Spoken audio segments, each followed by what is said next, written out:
All right, so the question is regarding the way in which the mount escape, the upa, which is done because the person puts their hands on my chest or my neck or their forearm, or maybe they hold my head, right?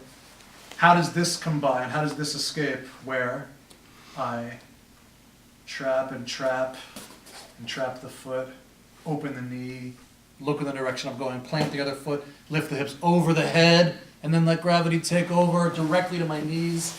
How does this escape combine with the elbow escape?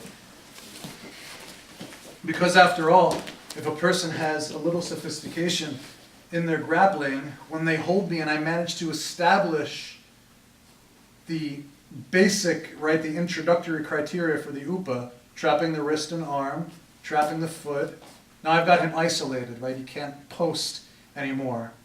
Maybe though, if I don't keep this hook tight enough or I'm not smooth enough, as I move, he can just step the foot out.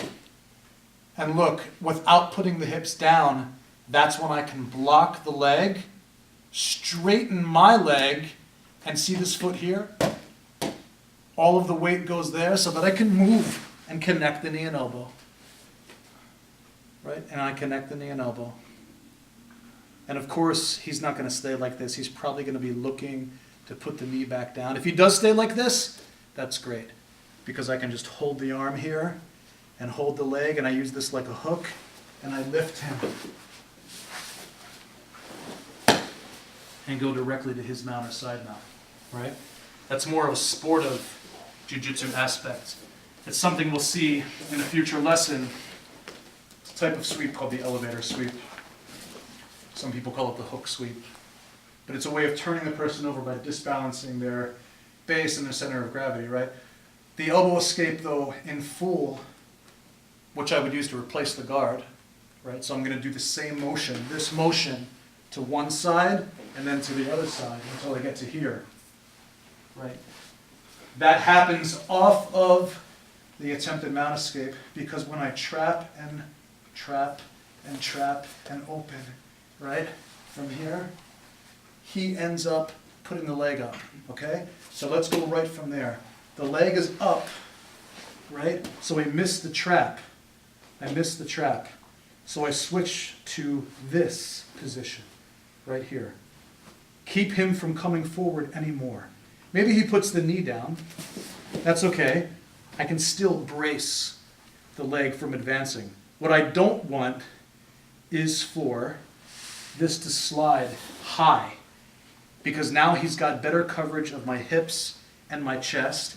He can more easily reach the head, and when he reaches the head, he makes me look away from where I want to go, right?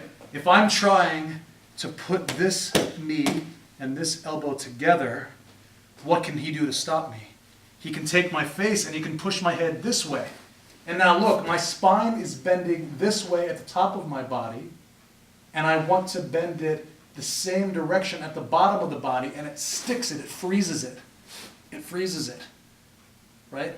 Because what's going to really happen is when I move my hips this way, my hips here this way, then my head's going to go here. I need to bend in half.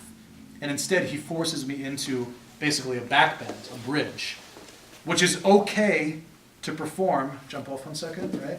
My spine will bridge if I have 4 points or even 3 points of contact, right? My spine will bridge nicely in this reverse curve. But from here, it's hard to do with too much extension, right?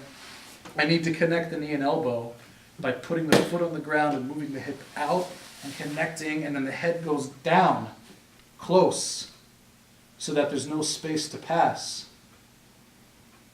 If he puts my head back, then this movement where the knee and elbow connect doesn't happen because he just gets me moving laterally.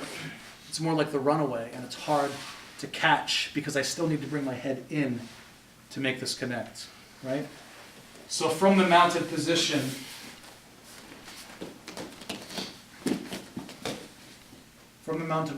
once I trap the arm and trap the foot and open the knee and try to plant and lift, and he steps up, right? That would have been easy to escape. And he steps up on one foot and braces or prevents the rollover, right? I switch and I want to post now against this leg to keep it from advancing forward. And in order to get this leg underneath him, see, I want to connect the knee and elbow. Sometimes you can make it straight. If you don't need to, that's fine. But sometimes it's a little easier to make it straight. And you want to look that way. And all the weight goes here on my left foot, on my far side foot. And I want to shrimp. I just want to shrimp, just like in the warm-ups. I shrimp and I connect the knee and elbow together. And if I want to keep going so that I replace the guard, as he tries to put the knee on the ground, look, I just shrimp. And there's one. And look what I do here. I trap the leg on this side with an overhook, right? The foot hooks over his leg to keep him from reestablishing the mount. And now I just repeat the procedure to the other side. I straighten the opposite leg, and I push until I can connect the knee and elbow, right? And once the foot is out, I can straighten the leg and replace the guard. More often than not, the foot here will get stuck. Let's turn around this way, please. And go back to the first position where you had just posted as I tried to escape the mount. So I do my elbow escape to this side.